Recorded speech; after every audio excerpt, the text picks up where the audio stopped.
Salmos 51, versículo 17. Deus. Sacrifício agradável a Deus é um espírito quebrantado, coração quebrantado e contrito. Não o desprezarás, ó Deus. Amém? Amém, igreja? Amém. Vamos orar mais uma vez? Pai, muito obrigado, Pai amado, por nos colocar diante da Tua palavra, Deus. Essa palavra que é viva e eficaz, tem transformado gerações e transforma até o dia de hoje, Pai amado. Muito obrigado, Pai. Que essa palavra traga luz aos nossos entendimentos e que o Senhor, Pai amado, tenha liberdade nesse lugar, Pai amado, para falar conosco. Essa é a nossa oração, em nome do Teu Filho amado Jesus. Amém. Amém, igreja? Amém. Eu coloquei o tema da mensagem de hoje assim, ó, arrependimento versus remorso. Porque hoje em dia é muito comum a gente confundir esses dois sentimentos, né?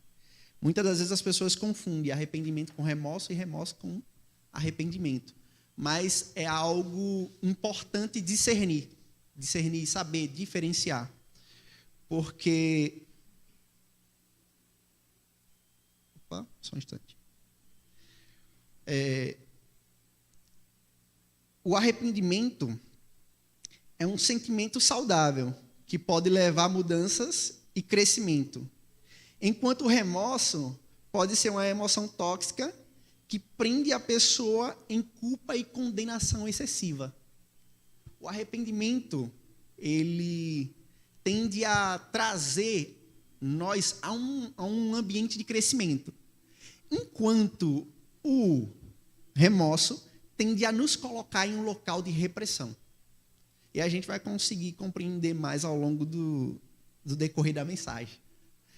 Mas o que eu queria mostrar, eu queria ilustrar para os irmãos, para que exista, para que venha à existência o arrependimento, é necessário 3 coisas que eu chamei de triângulo do arrependimento. Vocês lembram lá na física do triângulo do fogo? Para existir fogo era necessário oxigênio, combustível e a ignição, não é isso?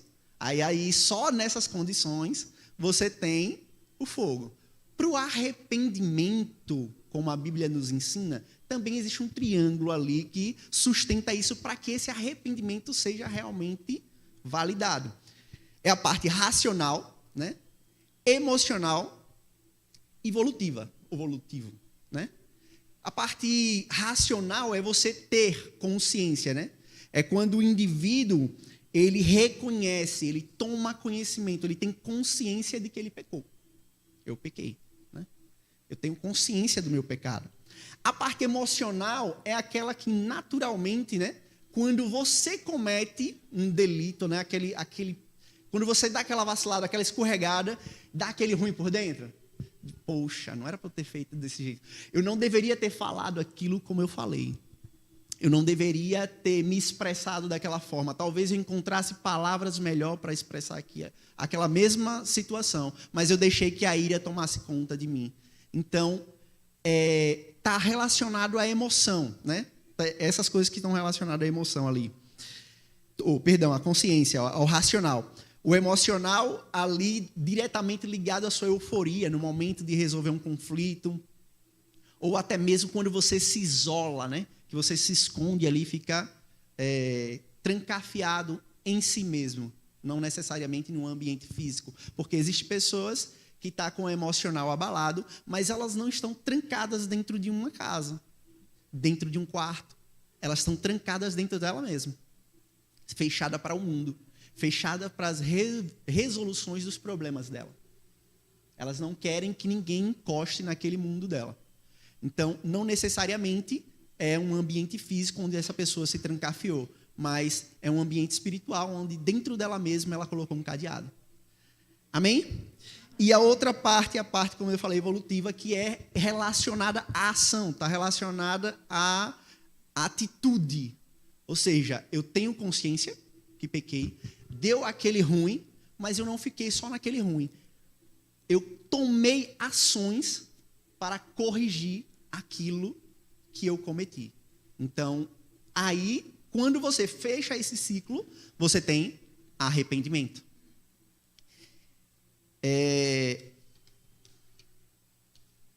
Vamos voltar lá no Salmos 51 e vamos ler a partir do verso 1. Esses Salmos, né, ele foi escrito por Davi.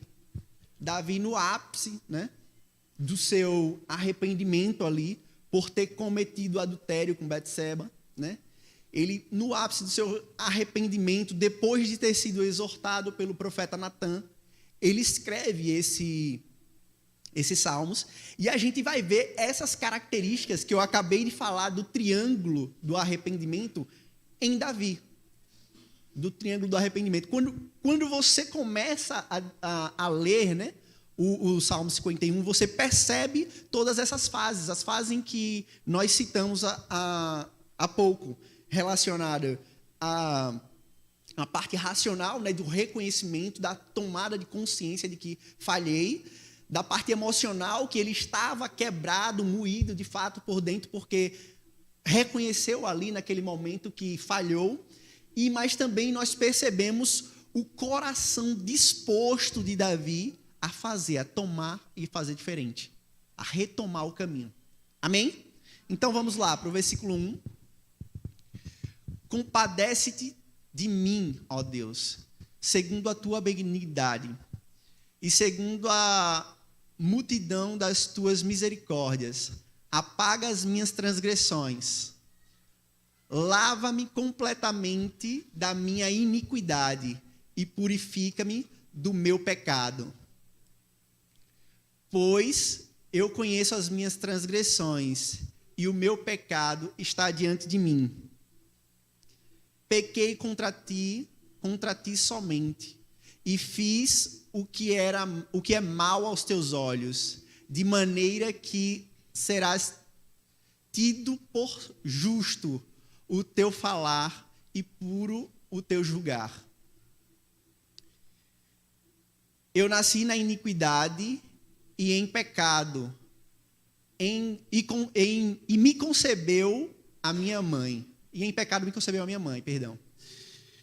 Eis que te agradas da verdade no íntimo, e no oculto me fazes conhecer a sabedoria. Segura aí, rapidinho. Nesse primeiro momento aqui, do versículo 1 até o versículo 6, a gente percebe que Davi está reconhecendo que ele pecou ao Senhor. A gente consegue compreender no texto que ele está partindo daquele momento racional, onde ele diz, ó Senhor, apaga as minhas iniquidades, né? Ele está reconhecendo que ele cometeu um pecado, né? Ele reconhece nesse momento aqui, nesses 6 primeiros versículos, a condição a qual ele se encontrava naquele momento. Mas um detalhe interessante aqui é que ele traz a responsabilidade para ele. Ou seja, ele tem plena consciência de que aquilo que ele está passando é culpa dele. Então, assim, eu tenho consciência. É a minha parte racional aqui, eu tenho consciência dos meus pecados.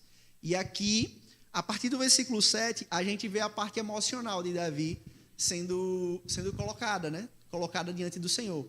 Purifica-me com isopo, né? Não sei se essa é a pronúncia correta, mas enfim. E ficarei limpo, lava-me e ficarei mais alvo que a neve, né? Ele reconhece que ele está sujo por dentro por conta do pecado. Ele reconhece que há escuridão dentro dele, né? Vai lá para o versículo 8. Faz-me ouvir júbilo e alegria, para que exaltem os ossos que esmagaste. Ou seja, ele reconhece que ele está ferido por dentro, né? Ferido, moído por conta do pecado. Então, tudo aqui, isso aqui está relacionado à parte emocional. Versículo 9. Esconde o teu rosto dos meus pecados e apaga todas as minhas iniquidades. Olha só, ele tinha consciência de que o pecado dele afastava ele de Deus.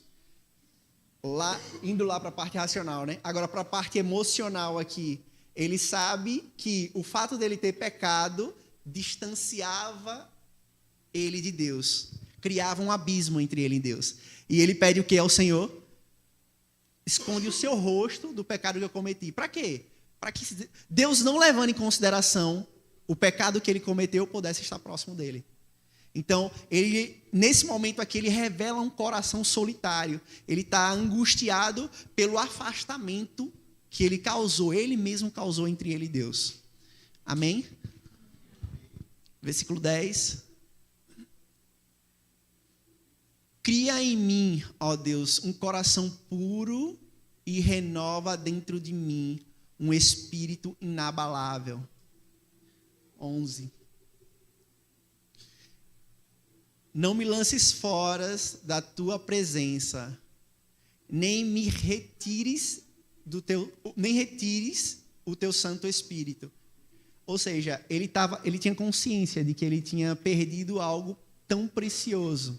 E ele agora está meio que se martirizando, né? O camarada está ali numa situação de extrema angústia no coração. Só que o importante é que quando chega nesse ápice aqui do emocional de Davi, né, que ele está desgastado ali por conta de tanto falar e talvez nesse momento ele não ouvia nada da parte de Deus porque ele estava em pecado, como eu falei no início. O pecado, ele cria um abismo entre o homem e Deus, e ele agora estava manifestando o arrependimento dele, consciência do pecado que havia cometido, a busca, né, pelo perdão agora de Deus, reconhecendo através dos sentimentos dele, mostrando, rasgando o coração dele diante do Senhor, né? E isso aqui traria para ele uma reabilitação, né? Se você for lá agora para o versículo 15 e 16, né? Abre, Senhor, os meus lábios e a minha boca manifestará o teu louvor. Pois não te agradas de sacrifício, do contrário, eu os ofereceria. E não tens prazer em holocausto. Ou seja, Davi aqui, ele está caminhando, né? Caminhando, ele diz, olha, Senhor, restaura aqui, né? Volta lá no versículo 15. Abre, Senhor, os meus lábios, né? Para manifestar o teu louvor. Ou seja, ele queria que o Senhor restaurasse, né? Trouxesse de volta a alegria para ele. Por quê? Só para ele se sentir bem? Só para ele não se sentir mal mais com o remorso que ele tinha dentro dele? Não. Mas aquela consciência de pecado e aquele sentimento que ele carregava produziu para ele uma reabilitação. Ele agora entende, eu entendo que eu pequei, eu entendo que eu cometi um pecado grave, gravíssimo diante do Senhor. Eu sei que foi criado agora um abismo entre mim e Deus, mas eu rasgo meu coração diante do Senhor. Eu rasgo meu coração diante do Senhor. Essa aqui é a face de Davi diante de Deus. E aí ele buscando, nesse momento, ao Senhor, ele diz, ó Senhor, os meus lábios e a minha boca manifestará o teu louvor. Ou seja, se o Senhor curar, né? Se o Senhor olhar de forma contrária, né? Vamos dizer assim, esquecer o pecado que ele cometeu, perdoar ele daquele pecado, os lábios dele manifestará louvor ao Senhor. Ou seja, o que é que ele quer aqui? Ele quer se reconciliar com Deus. Ele quer se reconciliar com Deus. E aqui é um ápice do arrependimento. Todo arrependido, o maior objetivo dele é se reconciliar com Deus. O arrependimento genuíno, o produto dele é a reconciliação com Deus. Só que existe o indivíduo que ele confunde às vezes. Às vezes ele sabe ali que é errado cometer o pecado A, o pecado B, ele sabe que aquilo ali não pertence à natureza ao qual ele professa, né? Ele diz ser cristão e ele acaba cometendo algo. Só que aí ele simplesmente pega aquele contexto, né, e só fica com aquele ruim por dentro. Mas depois de um tempo, depois de uma certa caminhada, de umas certas léguas, ele simplesmente deixa cair no esquecimento. Ou não trata, ou deixa de lado, como se ninguém vai estar vendo, não adianta mexer nisso aqui, né? Não adianta ter arrependimento nisso aqui, o que está feito, já foi. Então, o que ele produziu naquele momento foi um pequeno remorso. Remorso por saber que aquilo ali, aquele pecado cometido pontualmente é errado diante de Deus, mas talvez por ninguém saber, ou por não ter repercutido, ele deixa cair no esquecimento. E em Provérbios 18, 13, né, diz assim, em Provérbios 18, 13, quem encobre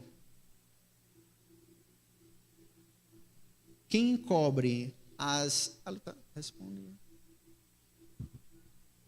É porque está numa versão diferente. Vou ler aqui na versão que eu tenho aqui.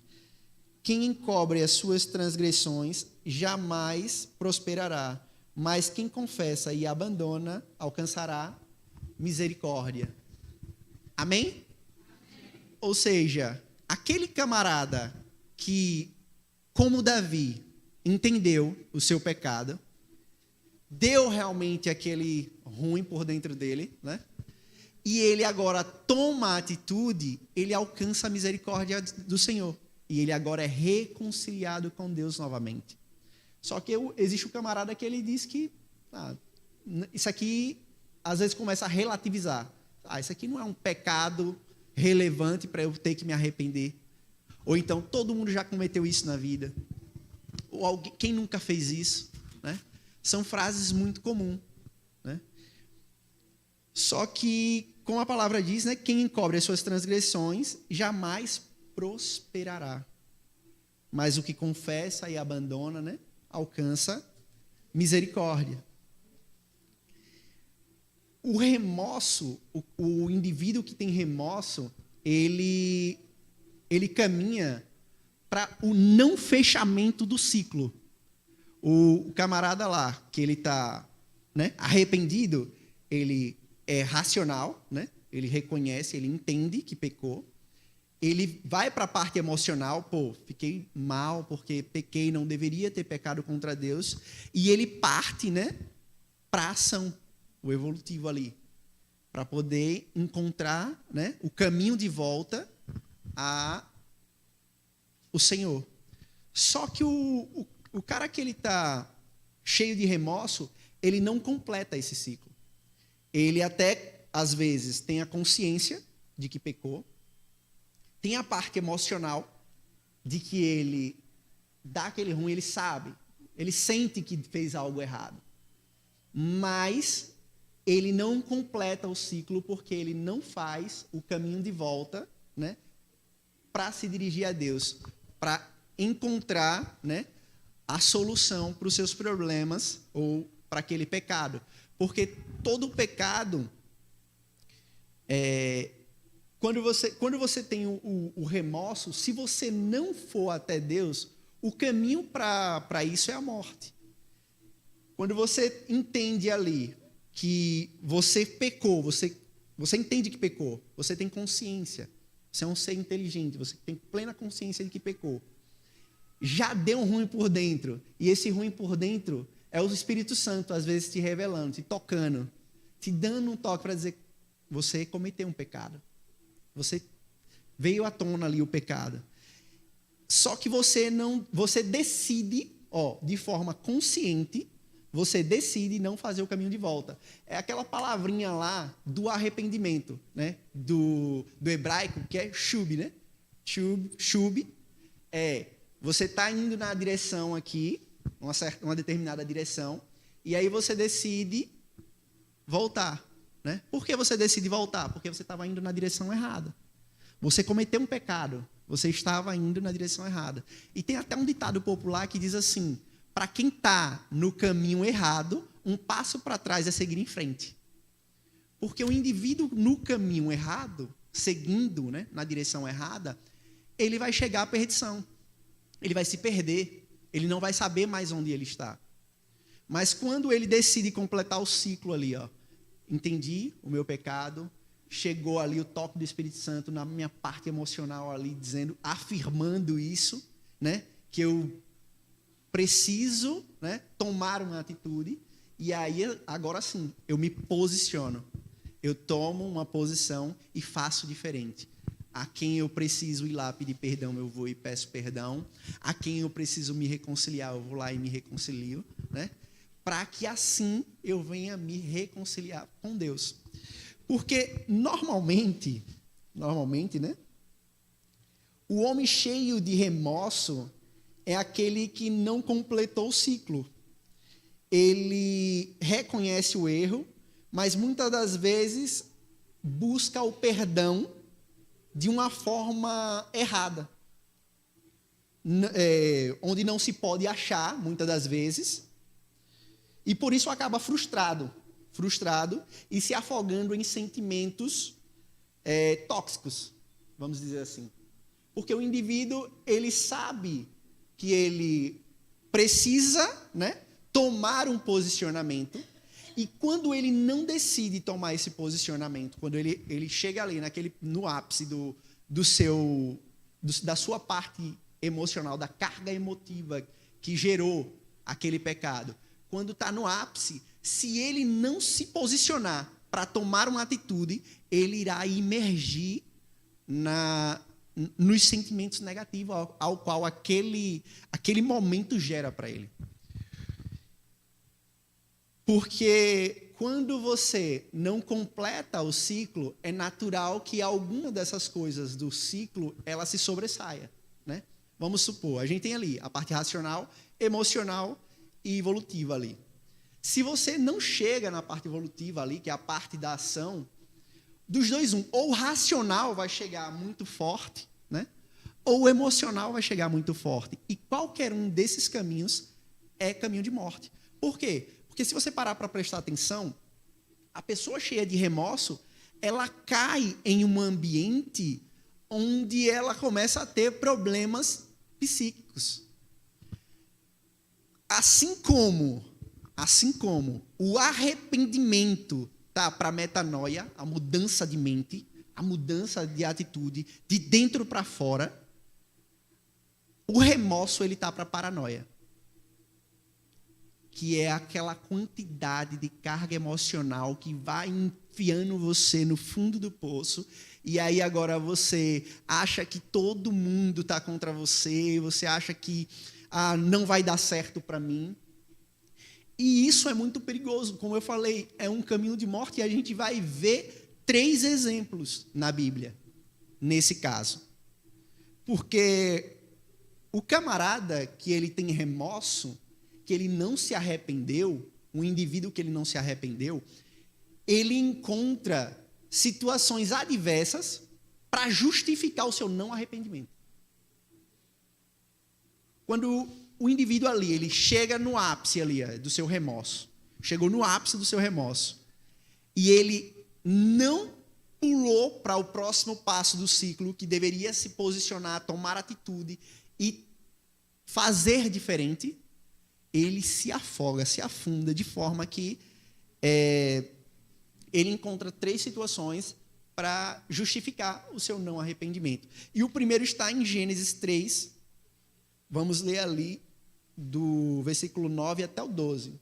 Gênesis 3, do 9 ao 12.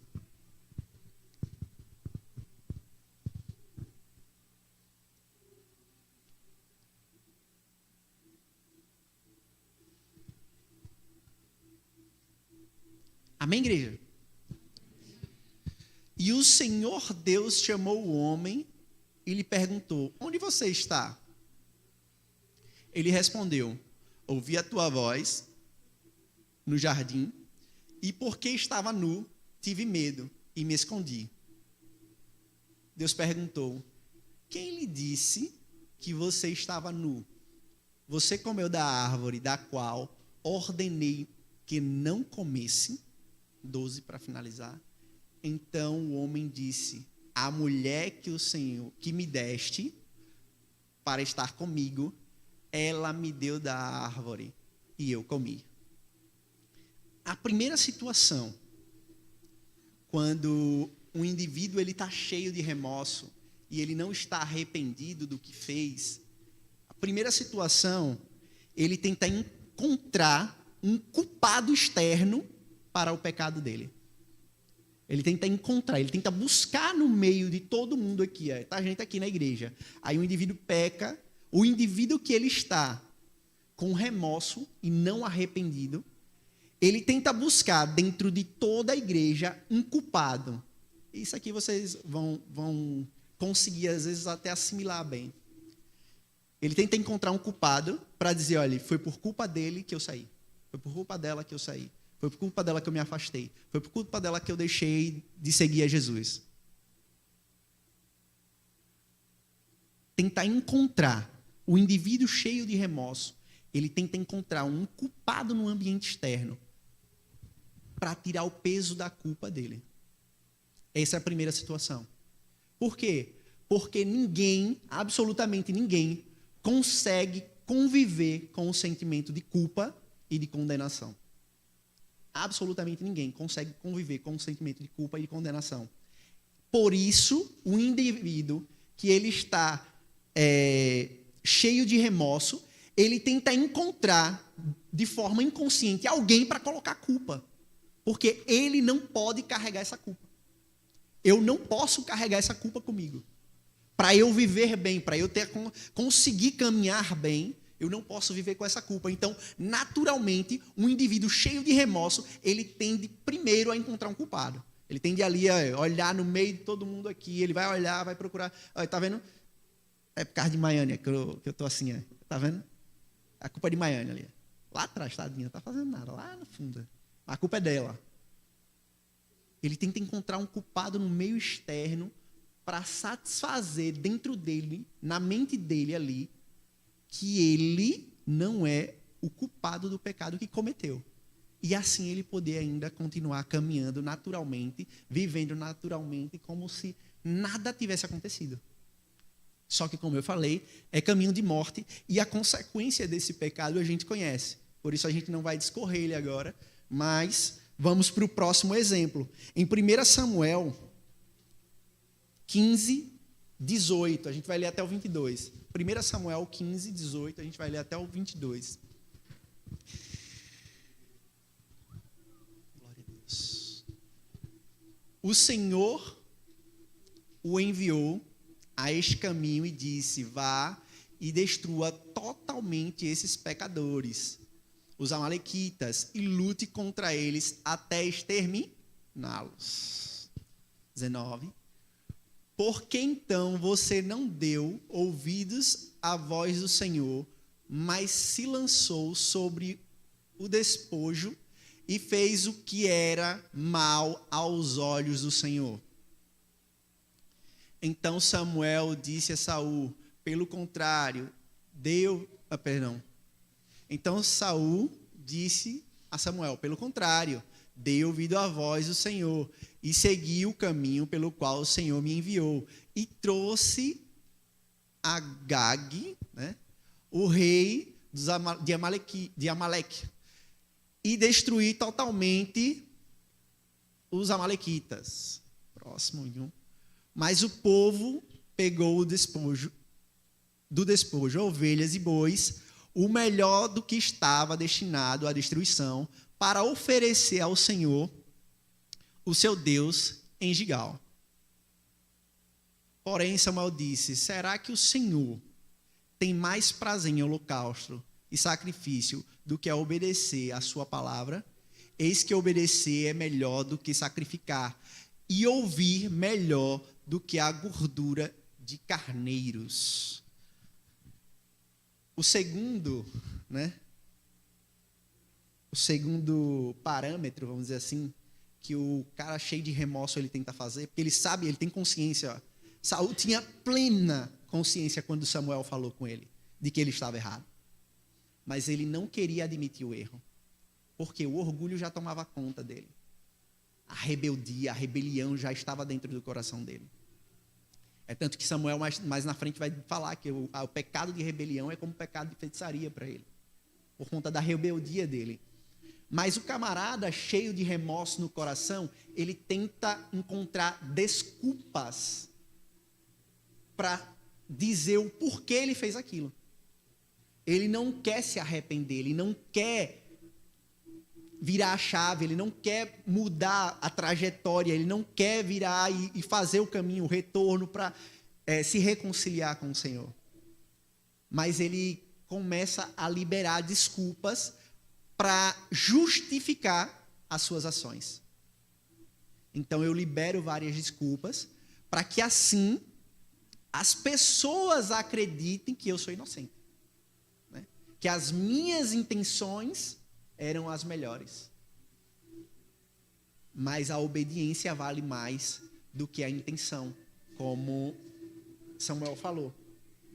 E tem até um ditado que o pastor fala muito aqui, né? Quem é bom de desculpas é ruim de arrependimento.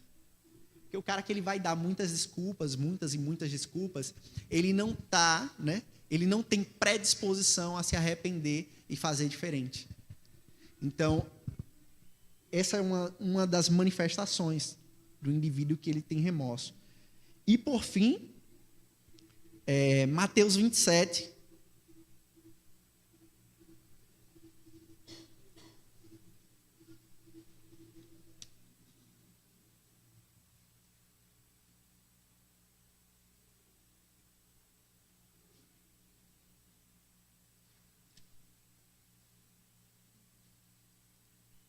Vamos ler do versículo 1 ao 5.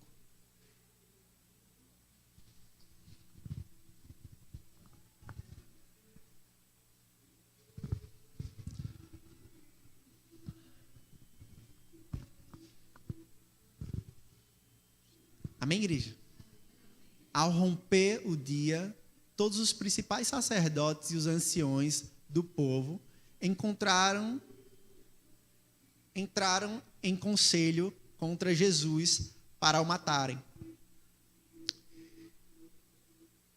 E armando, levaram-no e o entregaram ao governador Pilatos.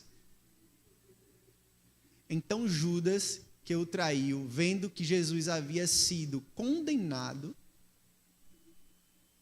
tocado de remorso, devolveu as 30 moedas de prata aos principais sacerdotes e os anciões, dizendo: pequei, traindo sangue inocente.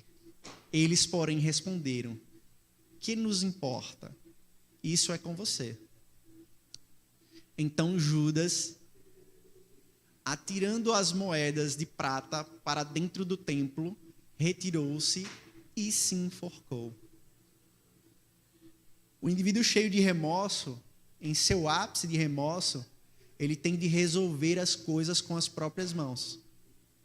E como a gente falou desde o início, o remorso, ele tende a levar um indivíduo a um caminho de morte. Foi assim para com Adão, foi assim para com o rei Saul, e é assim com Judas. Todos que sentiram, que estavam ali no ápice do seu remorso, entraram em um caminho de morte. Muito bem verdade, em situações e cogitações diferentes, mas entraram em caminho de morte, porque o remorso naturalmente nos leva a um caminho de morte. Por isso que é necessário nós discernirmos aquilo que ainda, dentro das nossas vidas, nós não tomamos atitude para procurar a mudança e entender aquilo que ainda assim temos como pecado de estimação. Por quê? Porque pecamos hoje e às vezes o pecamos amanhã novamente, sentimos apenas remorso, ao invés de sentirmos dentro de nós verdadeiro e genuíno arrependimento, causando mudança no nosso modo de caminhar, na forma como nós conduzimos a situação. É necessário entender dentro de nós o que é aquilo que nós temos como remorso. Isso aqui muitas das vezes eu cometo, mas eu só sinto remorso. Todo remorso, todo e qualquer remorso leva a um caminho de morte. a gente pôde perceber em várias situações e situações diferentes, né, que todos eles foram para um caminho de morte. Adão teve o privilégio de ver e ter o Senhor todos os dias, no finalzinho da tarde, caminhando e conversando com Ele.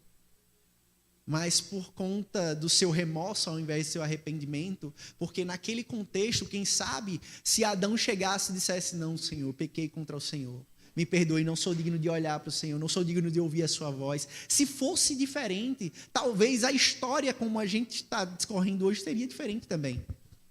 Talvez Deus tivesse compadecido dele, mas por ele tentar sustentar e por todos os outros também tentar sustentar, a história é como ela é e como a conhecemos. Mas é necessário que a gente comece a examinar dentro de nós, porque é assim que Paulo nos convida, né? Paulo convida o homem a examinar a si mesmo, né? Ele diz, olha, examine o homem a si mesmo. Isso ele retratando em um período de ceia, né? Porque aquele que come, né, ingere a ceia, né, e que bebe o cálice, sem discernir o corpo, ele come e bebe para a própria condenação. Então nós precisamos fazer aquela reciclagem, né, que a gente estava comentando lá na célula. A gente precisa estar sempre observando as Escrituras e nos observando. Onde é que eu posso melhorar? Onde é que eu posso mudar? O que é que ainda não promoveu arrependimento em mim? O que é que ainda onde é que eu ainda estou falhando, né? Que ao invés de me arrepender e me posicionar, tomar uma postura diferente, eu ainda continuo arrastando com a barriga, fazendo do jeito que dá para fazer, de qualquer jeito, como se desse para levar de qualquer jeito. Como eu falei no início, o remorso ele tá para paranoia, assim como o arrependimento tá para metanoia. O emocional, quando o racional e o emocional é detectado no ato que cometemos, quando cometemos o pecado, se não partirmos para a ação de arrependimento, tomar posição de arrependimento, a emoção vai engolir o racional e nós iremos cair em profunda angústia por não ter resolvido aquele problema. Porque somente no arrependimento genuíno, diante de Jesus, nós encontramos perdão e ali nós sentimos o fardo ser tirado de nós, da culpa e condenação que cometemos. Porque não existe remédio, não existe terapia, psicologia, psicoterapia para curar o remorso. Apenas Jesus, apenas o indivíduo se direcionando a Jesus, porque no momento que ele se direciona a Jesus, ele entende que se arrependeu e ali há uma transformação. O Senhor diz a ele, olha, aquilo que você cometeu até aqui foi lançado no mar do esquecimento.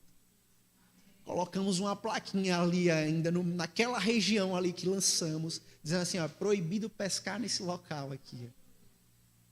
Porque aquilo ali não pode ser trazido à tona mais. É necessário ter esse entendimento de que eu não posso ficar afogado no remorso, mas eu preciso trazer à luz da palavra, o que é necessário fazer para transformar o meu remorso em arrependimento. À luz da Bíblia, o que é necessário fazer para transformar todo aquele sentimento que está me martirizando, que está me maltratando, que, como Davi fala, está atrofiando os meus ossos, que está massacrando, esmagando os meus ossos. Eu preciso ter essa consciência para que, assim, eu possa me voltar para Cristo e o meu arrependimento, ele surtir efeito, trazendo cura. Trazendo cura para aquela área onde eu me encontro agora enfermo. Porque às vezes a gente acha que os pequenos remorsos que nós vamos tendo, ele não surte efeito nenhum em nossas vidas. Mas é um engano que o inimigo coloca na nossa mente. Porque o salário do pecado é o quê? Em alguma área vai morrer. Alguma área da sua vida morre. Só que às vezes você está com os olhos vendados, não está percebendo.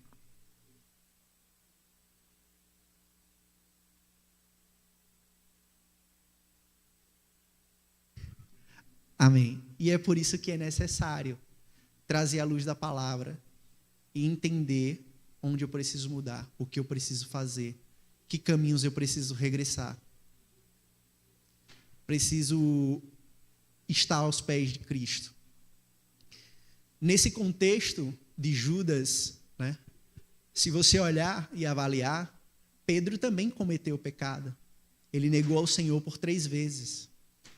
Mas existe uma diferença genuína aqui. Um pecou porque era mau caráter. Né? Era mau caráter. Judas, ele era ladrão. O próprio João ele vai falar isso. Judas, quando Maria, né, ela derrama nos pés do Senhor o nardo e limpa com os cabelos, ele se escandaliza, né? E olha ali aquela cena dizendo, se ela tivesse vendido, né, esse perfume, teríamos vendido por 300 denários, teríamos alimentado os pobres. Só que João fala ainda, dizendo, ele não falou isso porque ele se incomodava com os pobres, mas porque era ladrão. Ele queria aquele dinheiro para ele. Ele queria se apossar daquilo. Então, um era mau caráter. Mas Pedro não. Pedro foi por simplesmente covardia, né? Ele imaginava, porque a gente tem dessas coisas. A gente tende a achar que Deus vai se mover do nosso jeito. As coisas têm que acontecer do nosso jeito. Aí a gente, às vezes a gente não acontece do jeito que a gente imaginou, a gente se frustra às vezes. E às vezes, nesse momento aqui, como aconteceu com Pedro, acontece um ato de covardia, né? Pedro foge, temendo pela própria vida. Foge. Só que quando ele cai em si do pecado que ele cometeu, ele procura Jesus novamente. Ele vai em busca do Mestre novamente. E é aquele ciclo fechado agora. Ele teve consciência do pecado, ele teve o emocional abalado por ter traído o mestre dele, negando 3 vezes, mas ele agora se direciona ao mestre mais uma vez, ao Senhor dele mais uma vez. E aí ele é absolvido. A culpa que ele tinha, né, é absolvida. Jesus pergunta a ele também 3 vezes, Pedro, tu me amas? Ele, sim, Senhor, eu te amo. Ele, Pedro, tu me amas? Ele, sim, Senhor, eu te amo. Pedro, você me ama? Ele, Senhor, o Senhor sabe que eu te amo. Entristecido, porque talvez tenha entendido. Eu neguei ele 3 vezes, ele vai me perguntar 3 vezes também. Mas entristecido, mas entendendo que a graça do Senhor o alcançou. E por isso ele foi sarado. Mas o outro, no ápice do seu remorso, ele não decide se voltar ao Senhor. No ápice do seu remorso, ele entende que ele deve resolver da forma que ele entende que é melhor para ele. Que ele não se sente digno nem de chegar ao Senhor, ao Mestre, né? Nem de chegar aos seus amigos para confessar o seu pecado. E talvez, né? Isso aqui é uma conjectura, certo, gente? Talvez os amigos ainda naquele momento não tinham se tocado de que tinha sido ele ao trair, então ele não vai aos amigos, né? Para não ter que revelar que ele pecou, então ele decide acabar ali mesmo, né? Vou dar um ponto final aqui, ninguém vai saber que foi eu. Então ele tenta encobrir o pecado. E aí é o que o Provérbios fala, né? Quem encobre suas transgressões jamais prosperará. Quem tenta encobrir as suas transgressões, porque nada está encoberto aos olhos do Senhor. Nada, absolutamente nada. Então, quem tenta encobrir as suas transgressões jamais irá prosperar. E o Judas, ele tenta encobrir. Assim como Adão tenta encobrir, ele tenta se esconder atrás dos arbustos. Assim como Saul tenta encobrir, dizendo que seria para sacrifício. Todos eles tentaram encobrir. Se você analisar todos os textos, todos eles tentaram maquiar, né? Um tenta se esconder atrás da árvore, como se a árvore pudesse escondê-lo dos olhos do Senhor. Um tenta disfarçar, maquiar a verdade, né?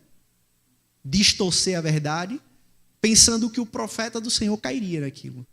Sendo que o Espírito que revela ao profeta é o Espírito de Deus. Então, como é que ele tenta enganar o Senhor? E Judas tentou encobrir sumindo da história, né? Ele tenta desaparecer da história. Só que jamais irão prosperar aqueles que tentam esconder, inibir as suas transgressões. Mas aqueles que olham para o Senhor, revela, rasga o seu coração. É assim como Davi falou no versículo 17 do Salmo 51. Um coração contrito, um coração quebrantado, genuinamente quebrantado, o Senhor não irá desprezar. E esses encontrarão no Senhor a solução para continuar a caminhar. O emocional excessivo do remorso provoca a falência do racional. É por isso que Judas tira a vida. O homem cheio de remorso, ele tende a ter o emocional muito em cima, muito no ápice. E esse emocional muito no ápice, ele engole o racional. E ali ele deixa de ser uma pessoa que consegue pensar conscientemente nas suas ações, mas ele agora é tomado por um impulso. O indivíduo age por conta própria, sem levar em consideração os ensinamentos de Jesus. Porque se ele tivesse levado em consideração os ensinamentos que ele passou 3 anos ouvindo, ele saberia que havia graça. Mas quem sabe se ele se converteu de fato, ou se ele estava na igreja apenas porque via um meio lucrativo, que talvez não seja diferente nos nossos dias. Muita gente na igreja porque vê um meio lucrativo. Não necessariamente financeiro, né? Mas também financeiro. Tem muita gente que vai para a igreja porque sabe que o Senhor irá prosperar, tem promessa de prosperidade, tem promessas disso e daquilo outro. Então, de fato, não está na igreja pelo Senhor das bênçãos, mas está na igreja pelas bênçãos do Senhor. Então, não é convertido. Não é convertido. E são pessoas que, quando tomarem consciência dos seus pecados, podem cair em grande remorso. Mas é necessário entender que o projeto de Deus, o projeto de Jesus, é que você se arrependa. Foi assim, desde quando João Batista ele se apresenta, a palavra liberada por João Batista foi: arrependam-se. Desde o Velho Testamento, se você olhar, essa palavra é falada por várias vezes: arrependam-se, arrependam-se. O arrependimento é algo muito proferido na Bíblia. São 46 vezes, salvo engano agora, no Velho Testamento e 40 vezes no Novo. É um convite praticamente de todos os livros ali. É um convite ao arrependimento, porque o arrependimento promove cura, promove libertação e, acima de tudo, promove reconciliação com Deus.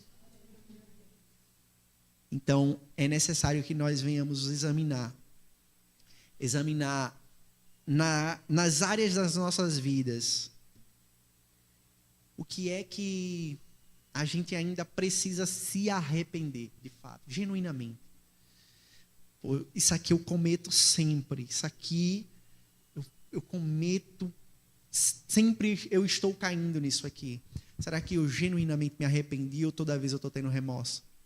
Porque se eu realmente me arrependi, precisa ter uma mudança, né? Precisa haver uma mudança. Todo arrependimento ele provoca mudança. Ainda que haja percas, nós estamos dispostos a perder por amor a Cristo. Quem nunca que se mudou de uma casa para outra? Mudança de casa. Às vezes você perde um móvel, às vezes você perde um copo, às vezes você perde uma xícara, porque mudança gera perda. Mudança naturalmente gera perda. Mas é necessário perder para ganhar em Cristo. Mas é necessário, é indispensável. Então, precisamos entender isso. E precisamos refletir. Eu convido, né, a igreja a refletir. Senhor, às vezes pode ser que meus olhos estejam escamados e eu não consiga enxergar. Às vezes os meus olhos ele pode estar embaçado e eu sem conseguir enxergar. Eu queria que nesse momento você fizesse essa oração. Dissesse, Senhor, me revela, Pai. Às vezes os meus olhos ainda podem estar encobertos. Às vezes os meus olhos ainda podem estar falhando ao encontrar. Mas o Senhor pode me revelar. E o Senhor me revelando, eu tenho certeza, Pai, que eu irei encontrar o caminho. Eu irei encontrar o caminho para regressar e corrigir os meus erros. Porque eu quero ser cada dia mais parecido com o Senhor. Feche os teus olhos. Amém?